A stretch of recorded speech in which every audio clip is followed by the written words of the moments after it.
भारत माता की, माता विंध्यवासिनी की, माता विंध्यवासिनी की। आप लोगन का हाल चाल बा?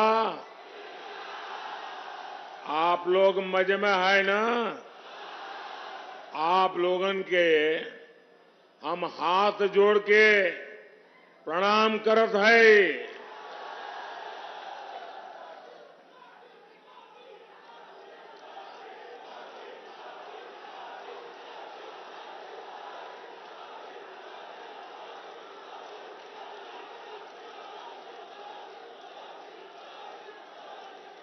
जय श्री राम। मां विंध्यवासिनी, माता बड़ी शीतला, मां अष्टभुजा और काली खो माता की पुण्य भूमि को मेरा शत शत प्रणाम।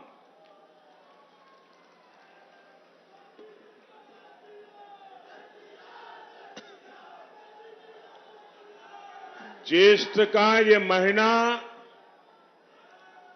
हमारी परंपरा में विशेष होता है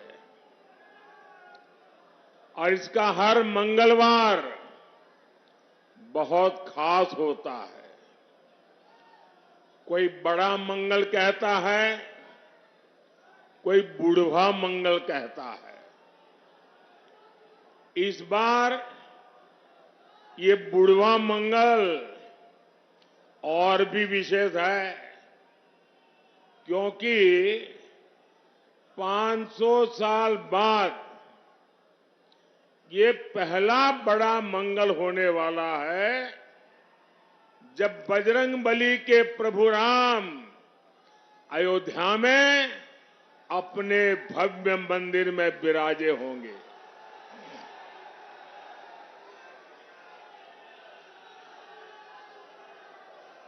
और ये इतनी बड़ी खुशी है, इतनी बड़ी खुशी है कि शायद हम सबसे ज्यादा बजरंगबली खुश होते होंगे। भाई बहन, जरा मेरे एक सवाल का जवाब देंगे आप? मेरे एक सवाल का जवाब देंगे आप लोग? आपकी आवाज नहीं आ रही है। मेरे एक सवाल का जवाब देंगे? 500 साल बाद अयोध्या में भव्य राम मंदिर, बजरंगबली की खुशी, ये मंगल अवसर किसके कारण आया? किसके कारण आया? किसके कारण आया? किसके कारण आया? ये पुण्य काम किसने किया?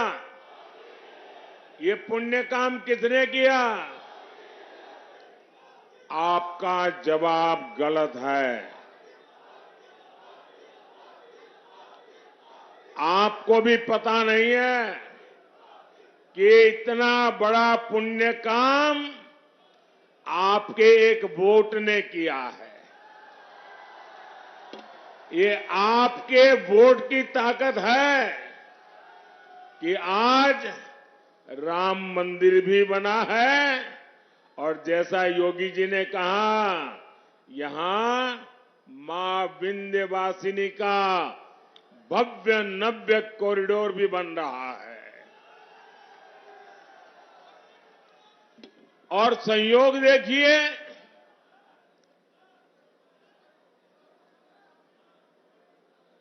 4 जून को भी बड़ा मंगल है। ये जो कुछ नौजवान चित्र लेकर के आए हैं, वो हमारे साथी कलेक्ट कर लेंगे। आपका प्यार मुझ तक पहुंच जाएगा। उधर भी 2 लोग हैं, जरा ले लीजिए भाई।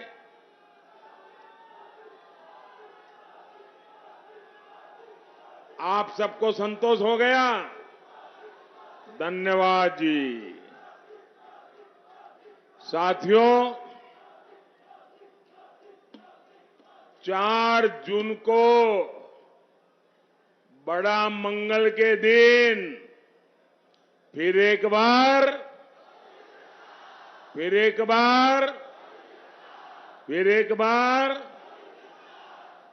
6 चरणों में देश ने तीसरी बार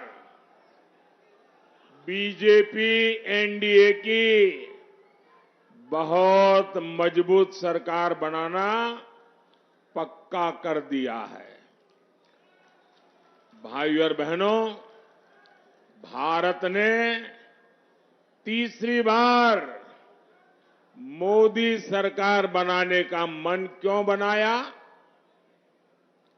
इसका सीधा सीधा कारण है नेक नियत,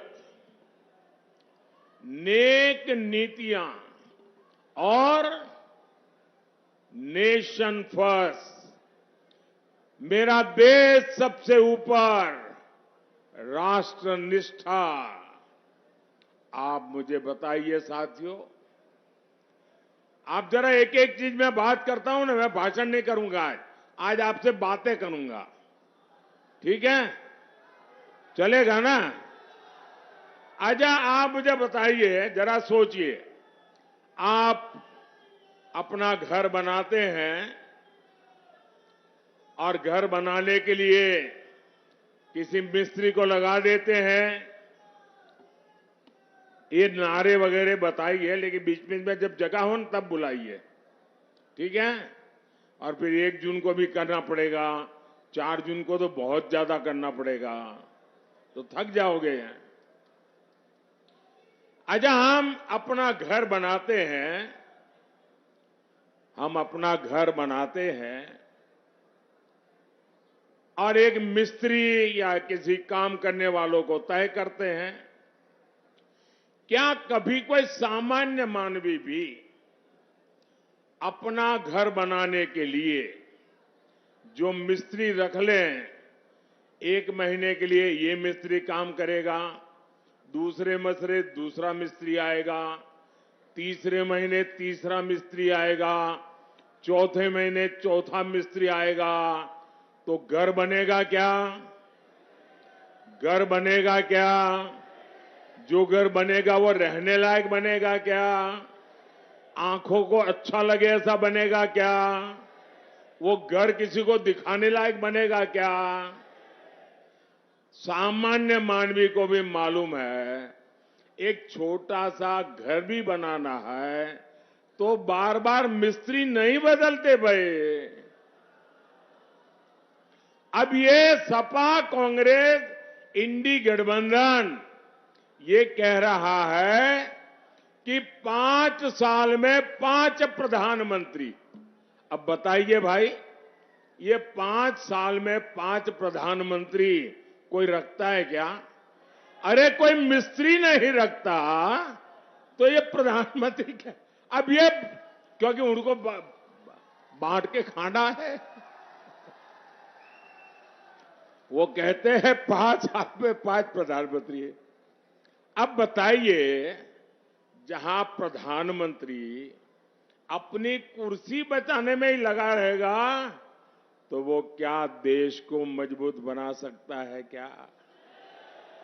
इसलिए देश ने तय किया कि मजबूत देश के लिए प्रधानमंत्री भी मजबूत होना चाहिए। होना चाहिए कि नहीं होना चाहिए? तभी एनडीए को इतना भारी जनादेश मिल रहा है। समाजवादी पार्टी पर अपना वोट कोई बर्बाद नहीं करना चाहता। मुझे बताइए भैया, हम लोग, हमारे उत्तर प्रदेश के लोग राजनीति को समझने में बड़े माहिर हैं। यहां तो गांव का बच्चा भी राजनीति समझ जाता है। कोई समझदार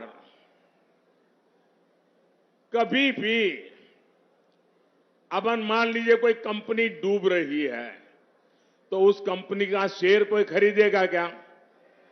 आप बताइए ना, खरीदेगा क्या? 10 रुपये का शेयर भी खरीदेगा क्या? जो डूबता है उसमें कोई पैसा डालेगा क्या? जो डूब रहे हैं उसको कोई वोट देगा क्या? देगा क्या? पता ही है कि इनका डूबना तय है, तो कौन वोट डालने की गलती करेगा भाई? सामान्य मानवी वोट उसी को डालेगा जिसकी सरकार बनना तय है। आप बताइए, आप मिर्जापुर में चौराहे पर जाके खड़े रहिए, किसी भी 100 लोगों को पूछिए कि मैं बताओ भाई किसकी सरकार बनेगी, 90 लोग क्या बोलेंगे बताइए? क्या बोलेंगे? तो फिर वोट उसको ही देना चाहिए, नहीं देना चाहिए? उसको ही देना चाहिए, नहीं देना चाहिए? वोट बर्बाद करना चाहिए क्या? भाइयों और बहनों, इंडी गठबंधन वालों को देश अच्छी तरह जान गया है।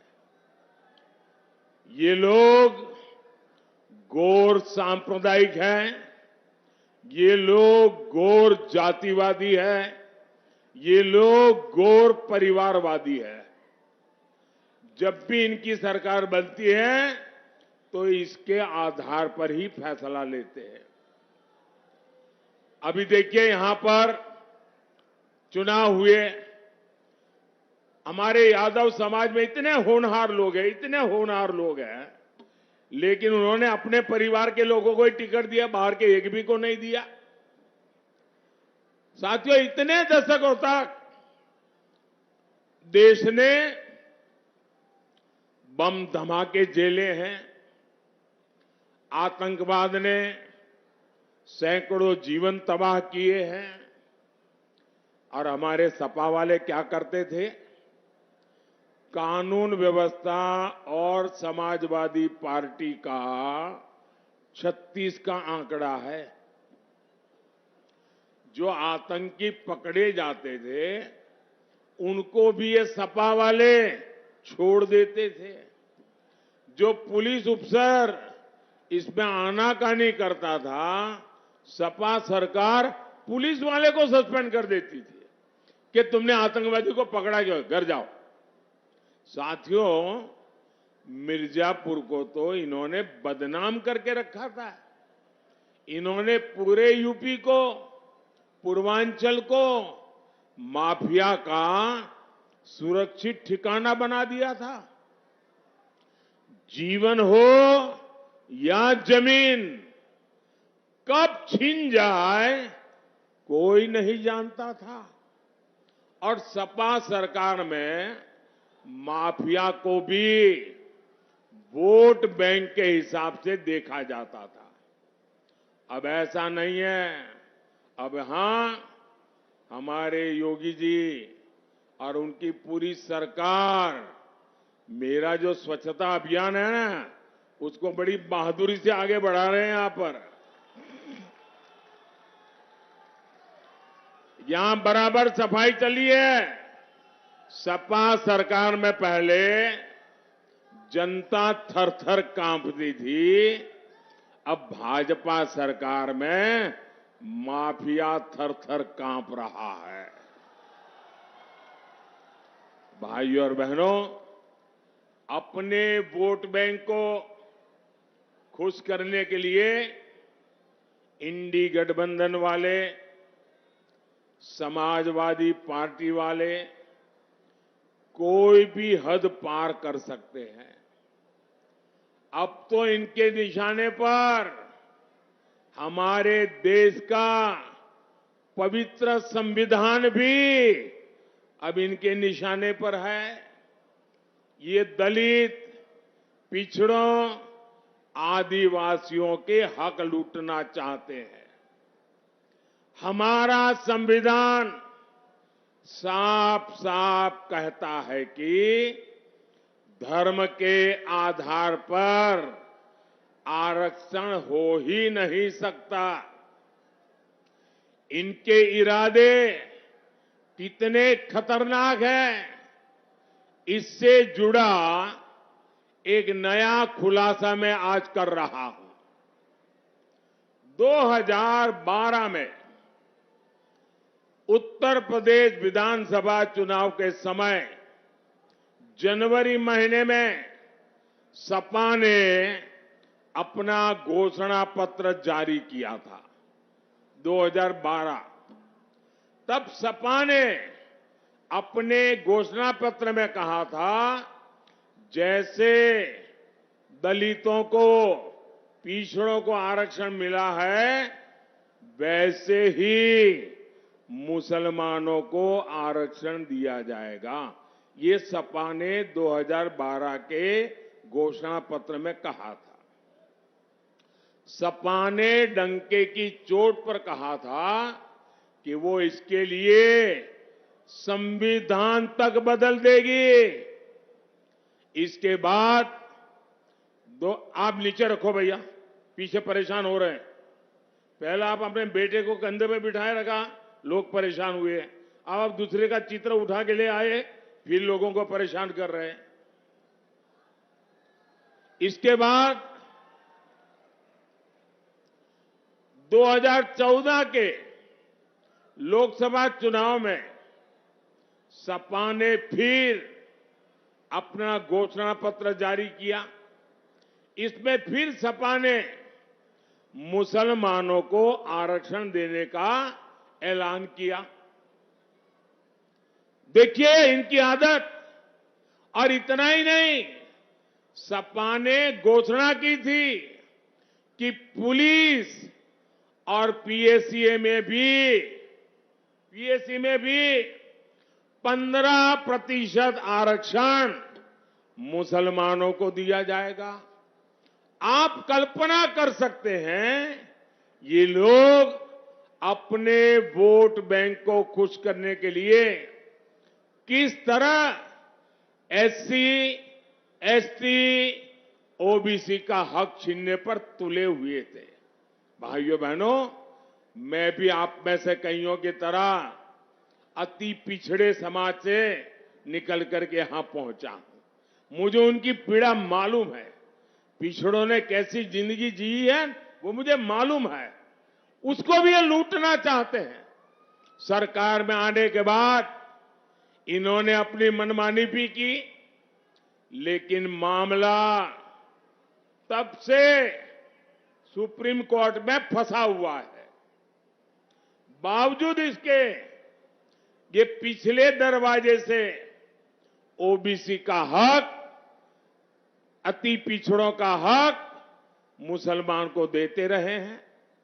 लेकिन बार बार कभी हाई कोर्ट, कभी सुप्रीम कोर्ट इसको रोक लगाती है, गंभीर सवाल पूछती है, मामले लटके रहते हैं।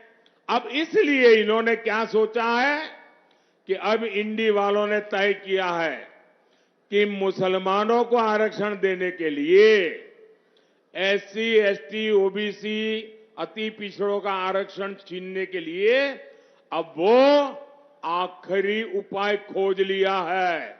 और वो आखिरी उपाय है उनका संविधान में बदल लाना, संविधान में लिख देना। वो कहते हैं कि संविधान में लिखेंगे मुसलमानों को आरक्षण दिया जाएगा। और इसलिए ये लोग संविधान बदलना चाहते हैं। ये कोर्ट कचहरी के झंझट को एक बार में ही खत्म करना चाहते हैं। मैं आपसे पूछना चाहता हूं मेरे भाई बहन, क्या आप ये होने देंगे? क्या आपका हक जाने देंगे? क्या वोट बैंक के आधार पर हक छीना जाएगा? क्या बाबा साहब आंबेडकर की पीठ पे छुरा भोंकने देंगे? क्या संविधान का अपमान होने देंगे? क्या संविधान की हत्या करने देंगे?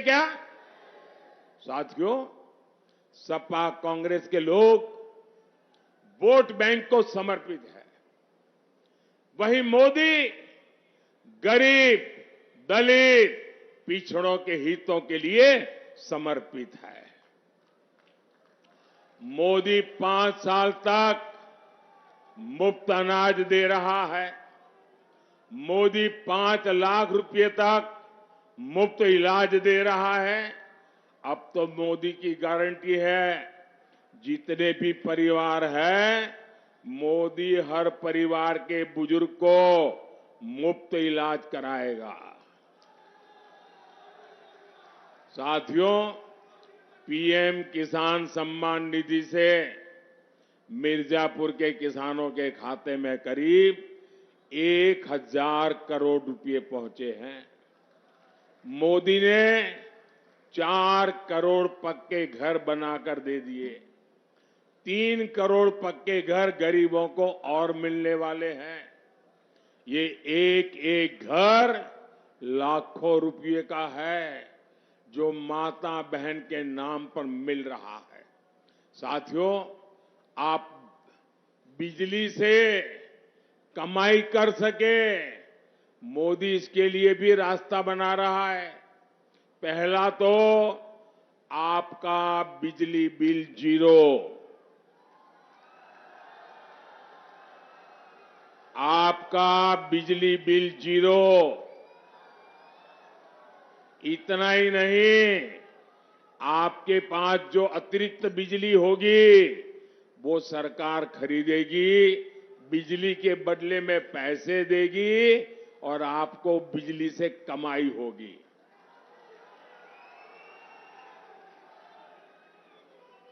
और इसलिए मोदी ने पीएम सूर्यघर मुफ्त बिजली की योजना शुरू की है।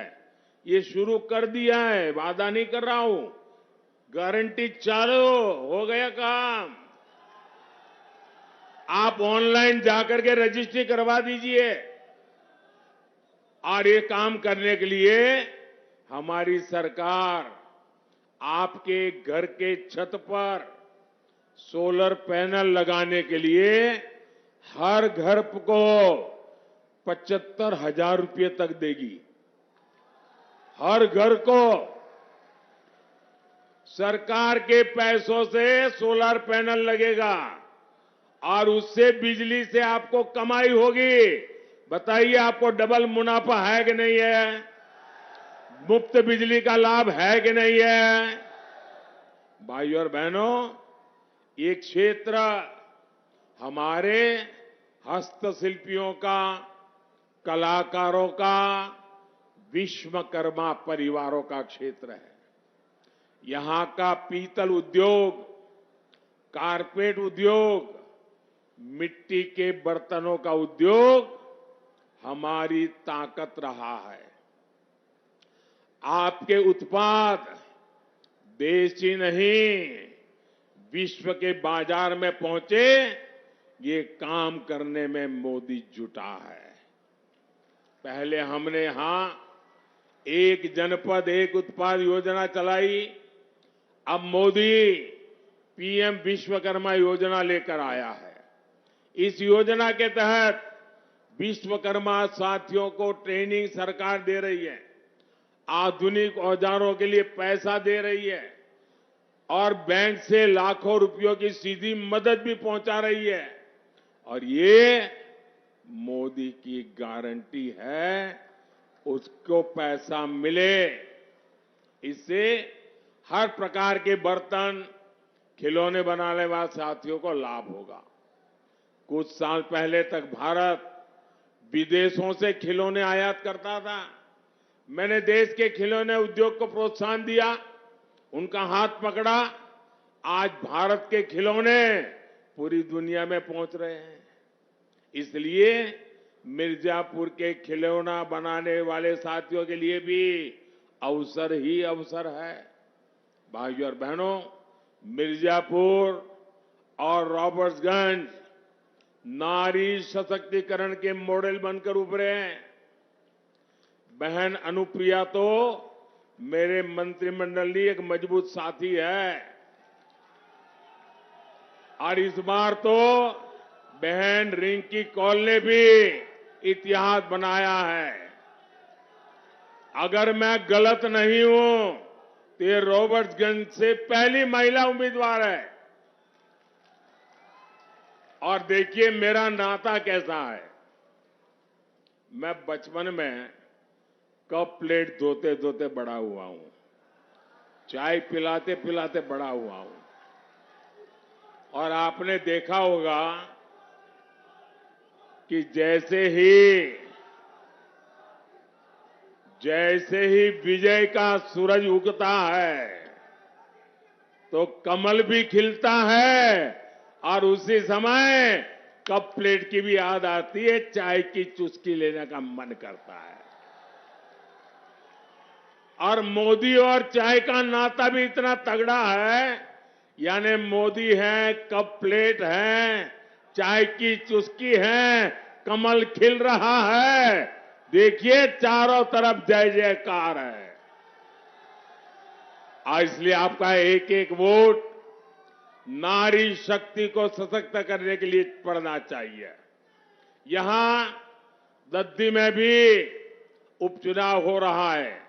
वहां से हमारे साथी भाई श्रवण गौड़ जी को भी भारी मतों से कमल के निशान पर बटन दबा करके विजयी बनाना है। और आपको याद रखना होगा, जहां दो निशान है वहां दो अलग अलग निशान होंगे। एक जगह पे ऊपर कप प्लेट होगी, वहीं कमल भी होगा इनका। तो आपको ये ध्यान रख करके वोट करना है। याद रखिएगा, आप सिर्फ एमपी नहीं चुन रहे हैं, आप पीएम भी चुन रहे हैं। और इसलिए ज्यादा से ज्यादा मतदान कराएंगे, ज्यादा से ज्यादा मतदान कराएंगे। मैं आपको पूछ रहा हूं, मेरी आवाज सुनाई दे रही है? आप ज्यादा से ज्यादा मतदान कराएंगे? हाथ ऊपर करके बताइए, ज्यादा से ज्यादा मतदान कराएंगे? हर पोलिंग बूथ में विजयी होके आएंगे, घर घर जाएंगे, मतदान के पुराने सारे रिकॉर्ड तोड़ेंगे। अच्छा, मेरा एक काम करोगे? ये मेरा पर्सनल काम है, करोगे? देखिए गांव गांव, हमारे यहां हर गांव में ग्राम मंदिर होते हैं, पवित्र मंदिर होते हैं। आप सब वहां जाना और मोदी की तरफ से वहां मत्था टेकना और परमात्मा से आशीर्वाद मांगना। मोदी के लिए नहीं, मोदी के परिवार के लिए नहीं, 140 करोड़ देशवासियों के लिए विकसित भारत बनाने के लिए आशीर्वाद मांगना। मांगेंगे? हर मंदिर में जाएंगे, हर तीर्थ स्थान में जाएंगे, श्रद्धा पूर्वक परमात्मा से प्रार्थना करेंगे। बोलिए भारत माता की, भारत माता की। बहुत बहुत धन्यवाद।